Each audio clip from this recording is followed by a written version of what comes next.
भारत की सेनाएं और सुरक्षा बल संग्राम से लेकर सेवा तक हर स्वरूप में सबसे आगे रहते हैं और इसलिए हमें गर्व है हमारी सेनाओं पर, हमें गर्व है हमारे सुरक्षा बलों पर, हमें गर्व है हमारे जवानों पर, हमें गर्व है आप सभी पर। आज भारत की सशक्त और आत्मनिर्भर सेना पर पूरा देश गर्व करता है, लेकिन 2014 से पहले देश की सेना बुनियादी सुविधाओं के लिए भी तरस रही थी। सेना के आधुनिकीकरण की बात तो दूर, सेना गोला बारूद और हथियारों तक की भारी कमी का सामना कर रही थी।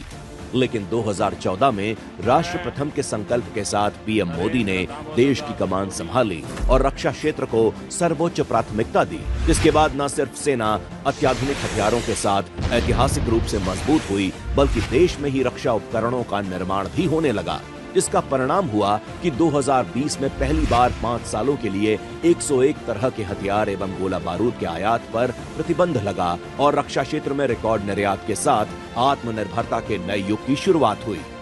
मोदी जी के नेतृत्व में रक्षा क्षेत्र को पहली बार 6.22 लाख करोड़ रुपए का रिकॉर्ड बजट मिला। एक साल में 21,083 करोड़ रुपए का रिकॉर्ड रक्षा निर्यात हुआ। 1,27,000 करोड़ रुपए का रिकॉर्ड डिफेंस प्रोडक्शन और हथियार बनाने के लिए 96% स्वदेशी उद्योगों को मंजूरी भी दे दी गई। सेना की शक्ति बढ़ा रहे जोरावर जैसे हल्के टैंक, भारतीय सेना के लिए K9 वज्र T ऑटोमेटिक आर्टिलरी गन तोप की खरीद, 15,000 फीट की ऊंचाई पर मेडिकल सहायता, मोबाइल कनेक्टिविटी और घातक मिसाइलों के सफल परीक्षण से भारत की थल सेना फौलाद की तरह मजबूत हो चुकी है।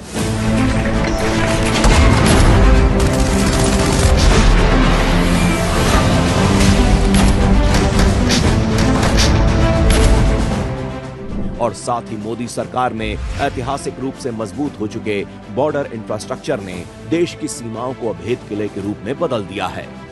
उत्तर में विशाल हिमालय की चोटियों से लेकर पश्चिम में असीमित रेगिस्तान तक, उत्तर पूर्व के जंगलों से लेकर दक्षिण में भारत की विशाल समुद्री सीमा तक, भारतीय सेना के जवान देश की सुरक्षा और संप्रभुता की रक्षा के लिए 24 घंटे तैनात रहते हैं,